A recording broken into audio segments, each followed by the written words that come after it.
Hi, I'm Francina, I'm Jackie. and welcome to the Rest, Love, and Justice podcast.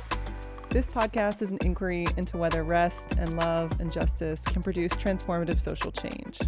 The dominant narrative is this overwork and this glorification of it, especially in the justice space. And here, we're going to question that notion.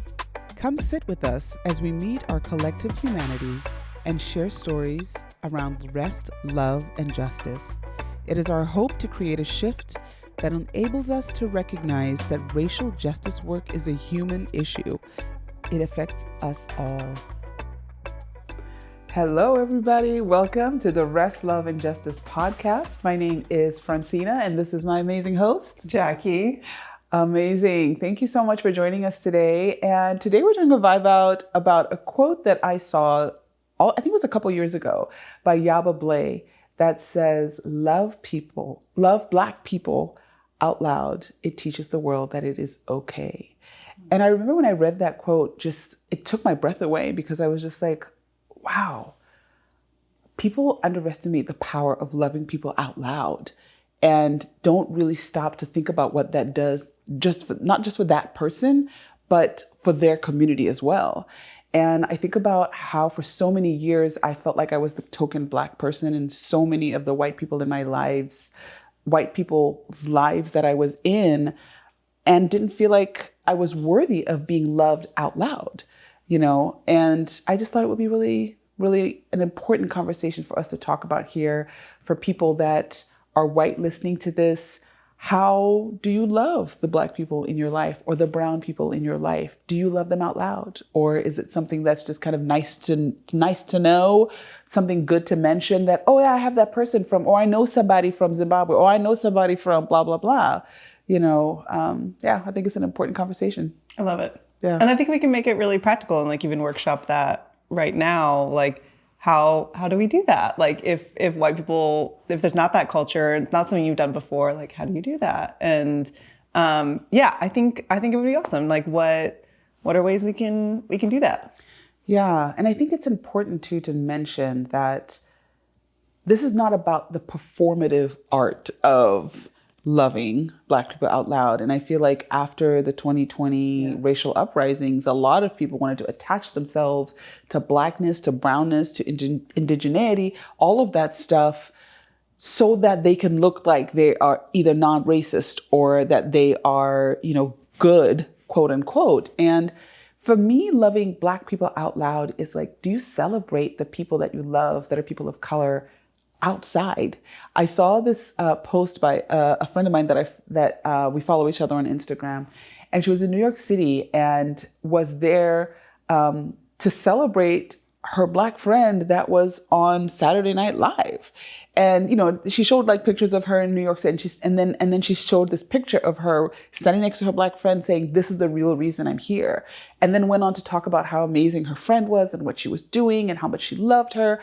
And I just thought, wow, I actually don't have recent memory of being loved out loud. I'm known by a lot of people, but if I'm making an impact in your life, are you saying that either to me or to your community or in rooms that I'm not in? Yeah, definitely. And so obviously one way is social media. You saw that example, if you are active in social media, not in a tokened way, which is not in a performative way, but in if the core of the relationship is love, then it's showing that. So I think that's definitely one way, and have it be very specific, and also an action even behind it. Also come out and support my friend, or also buy this thing, or that if the person's an entrepreneur, or also support something. There can be an action associated with that too. And I think if you're not on social media, it can be also an email blast that's similar to that. It can also be text messaging. Please also support my friend. I think also showing up recently, I definitely have so much room to grow in this space, but recently I went to a baby shower of a dear, dear friend, and she had a registry, and I went off registry and I bought something, actually one of your tea business pop-ups. I bought something from a brown woman who is really trying to change maternal mental health for every woman. And so I bought something from her and gifted it to my friend. And it was it was purposefully. I didn't go with the gift that's we're asked for. And I was like, no, I think we should support this Black and brown business. And I think we should then, have that be really known about this business now. And maybe my friend can like purchase that going forward. So I think, I don't know this woman, but even just supporting Black and brown business. Yeah. And out loud. Yeah, absolutely. When you buy something, say something about it. And that is usually a key component. I call it like the ghetto marketing or whatever you want to call it, like street spreading of the word of how good something is, something that you love, right? Another thing that came to mind too was like, I read this quote a while ago, and I don't remember who wrote it, but it was something to the effect that pay attention to the people that speak about you in rooms that you are not in. And it really stuck with me because I'm like, how many people think to bring people of color that would not be invited into certain rooms to talk about them in those rooms, right? Are there elevating stories, right, that are spoken when we are not in the room? And it's so easy for people to immediately think, oh, I can put a picture up of my nephew. I can put a picture up of my sister, whatever. In my culture, African culture, your friends are your family, right? And so when it's someone's birthday, when it's someone's whatever, when it's some kind of celebration, they are an extension of my life.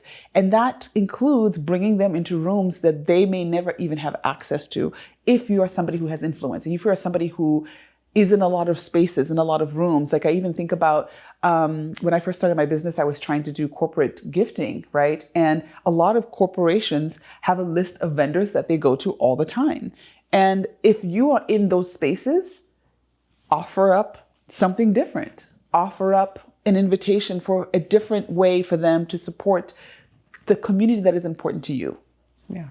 Yeah. I think something too that, you're so good at this, Francina, but like just being like sharing when I've spoken and like loved on you or other friends that I have, like with family, being like, my mom and I were talking about you, how brilliant you are, like how you've created this beautiful family culture, your amazing musical like family, and just like the brilliance and love that your family is. And like, then tell you that I did that, because of course you don't know what I said or how that moment was. And you weren't in the room in that moment, but I want to bring that love back to you. So you feel like you were loved out loud, in different spaces, but you wouldn't know unless I tell you. And so just like these small moments, I think matter to build that love and connection, especially across race. Yeah. And I think the last component that I feel like is coming up, even as you say that, loving people out loud is not just loving them out loud to your community, but it's also loving them out loud to them, right? How many times do you think something really special about someone like, oh man, when you say blank, this is how I feel, and I just want to thank you for being that light in my life. That does something. That's loving out loud. You're speaking the words that are coming up, emerging in your life, emerging in your body. Speak it. Say it to the people. Don't just admire people from afar, because it really does very little to encourage them to continue going on their path.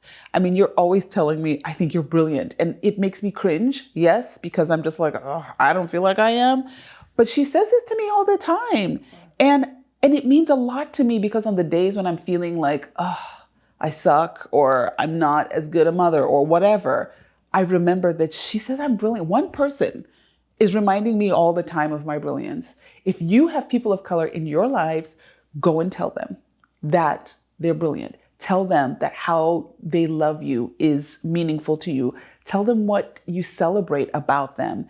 They need to hear it, because we live in a culture that gatekeeps those things, so that we are always on the treadmill seeking after that validation. And if we create a culture where people are speaking the validation out loud, we don't have to be. People of color do not have to be on the treadmill seeking after the validation of people, because the people in their lives are already bringing it forward for them. You're brilliant. And that feels like a wrap. Yeah, I do think, that's perfect. Thank you. Thank you so much for being here with us. We love talking about pieces that just are really touching our hearts and moving us in our spirits. And I hope that this podcast gives you something to think about. It gives you something to nibble on as you continue in your journey of rest, love, and justice. That's all for today. Peace and love. Peace and love. And that is our show for this week. This episode was produced by The City Music. As for me, I'm Jackie Gao, and thanks to my co-host, Francina Call. May you move through this week embodying rest, love, and justice in ways that are meaningful to you and your community. Thanks for joining us today. Peace and love.